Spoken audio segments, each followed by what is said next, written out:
Good morning, everyone. In the last class, we have seen the basic operations that we can perform on one-dimensional array. In today's class, we are going to see what are the operations we can perform on 2D array. In addition to the normal basic operations like creating the array, then inserting, deleting, traversal, we can also perform some basic operations on 2D array like addition, subtraction, multiplication, transpose of a matrix. 2D array is nothing but it can be visualized as a matrix. So you can perform all these operations on a 2D array. In today's class, we are going to see how we can perform matrix addition using functions. So remaining programs you can try by yourself.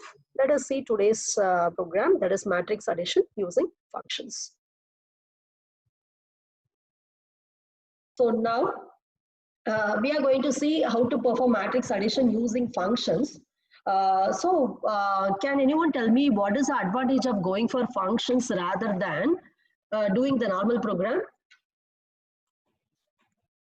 We can define the function one and we can call it as many times as you want. Yeah, when you want to do one operation many times, you can define the function only one time, implement the body of the code.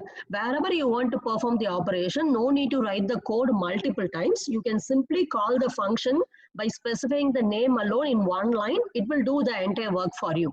Okay, so here afterwards, we are not going to write any program as such. Everything we are going to write only by using functions. This functions is called as modular programming approach. What is a modular programming approach is, if you have one big task, we are going to divide the task into multiple modules. Small task, every task is known as multiple modules. We are going to divide one big problem into multiple modules, then we are going to perform it. Okay, so now let me first explain you the main program, then I will go to the functions. So here, the main aim of this program is you are going to add two matrices and store the answer in the third matrix. Okay, so we are going to simply perform the matrix addition.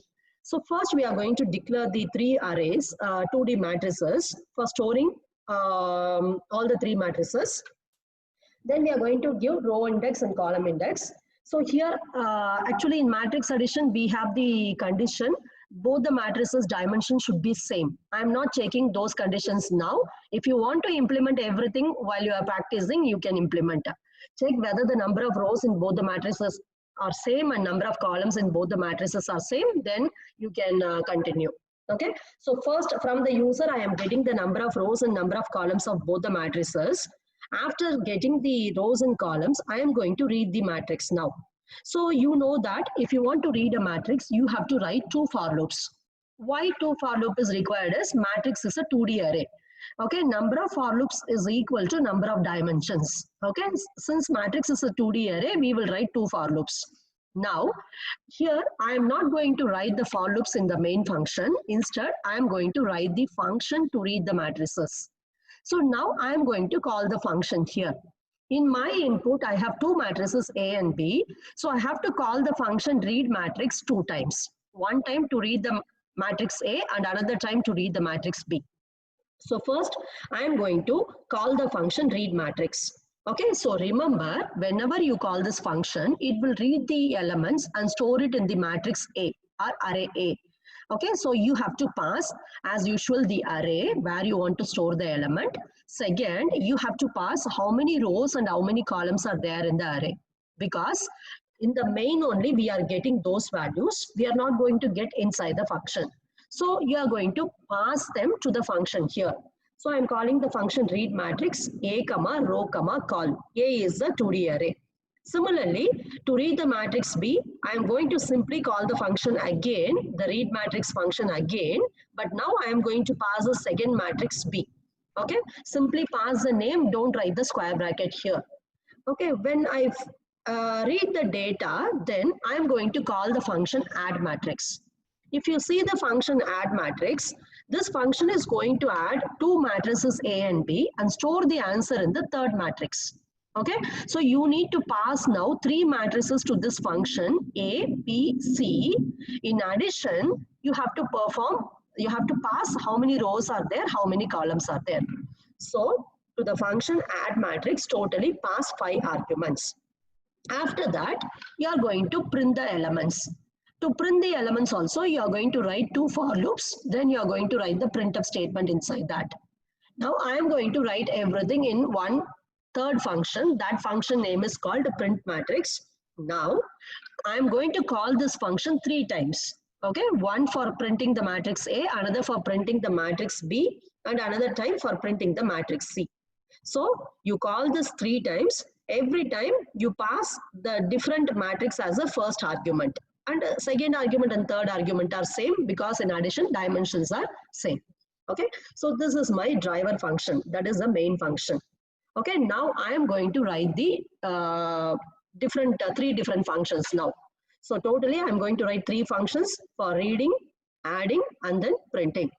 Now in my program, main is starting from line number 41. So I am going to write all the functions before the main.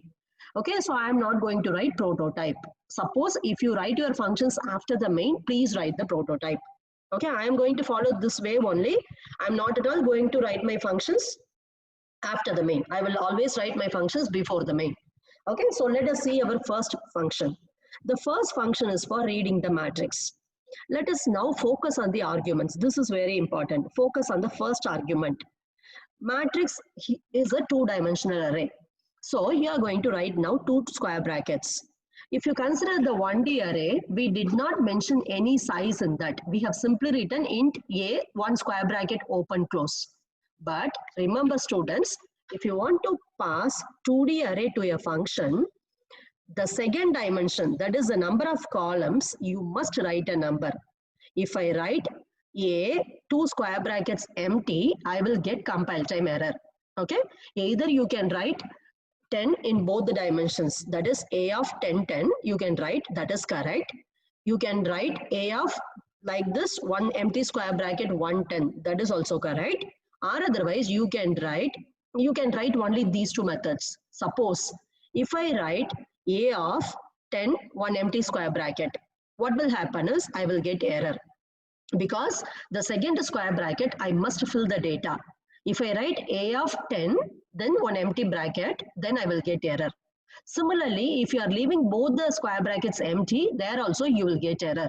Okay, so remember when you are doing matrix program, be careful.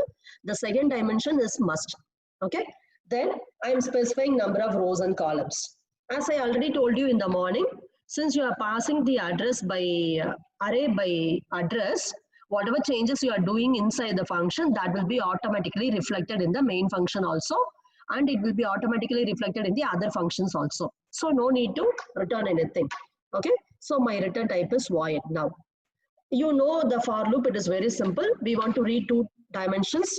So the first for loop is for number of rows and the second for loop is for number of columns. And here I am assuming that I am reading the matrix in row major order. In row major order, you will read row by row. So I am writing the outer for loop for row and inner for loop for column. Suppose if they tell you column major order, you have to change it. Outer for loop will be for column and inner for loop will be for row. Okay, you have to change that. But now I am assuming row major order.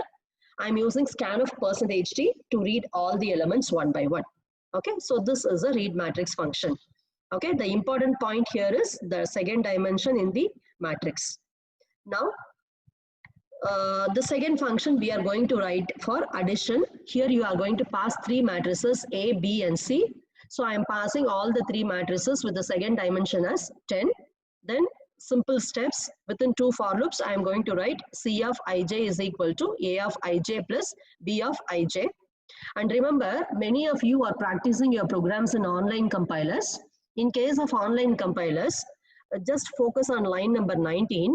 I have written for I is equal to 0. In online compiler, you can even write for int I is equal to 0 here. You can leave 18, line number 18, you can delete, and you can even write here int I equal to 0. That will be accepted in the online compiler because actually they are not C compilers, they are C++ compilers. But don't practice that, okay? Even though you are writing in online compiler, in C program, you should write the variable declaration as the first line of every function, okay? It is a local variable. Local variable should be declared in the first line itself. So don't declare in the middle. Even though it is correct, follow the normal guidelines.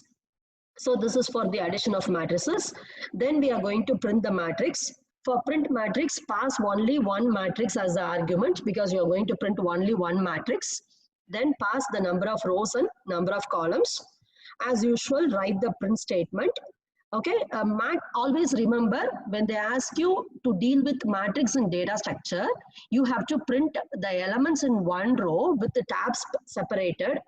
Okay, as we write in mathematics matrix. Then after printing one row, you print the second row in the next line. So give /n after the first for loop is over.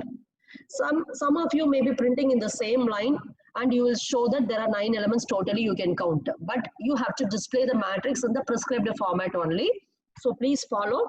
For every row, you use tab to print all the elements. Then after that, after one row is printed, give /n to print the next row. Okay, so here I wanted to tell you how to write a 2D matrix using functions. That's all, nothing new here. Now, based on this, you have to print your output like this only. While you are entering the elements, you enter either all in a single line or 2 lines, 3 lines after the dimension, according to the dimension. But while you are printing, you have to print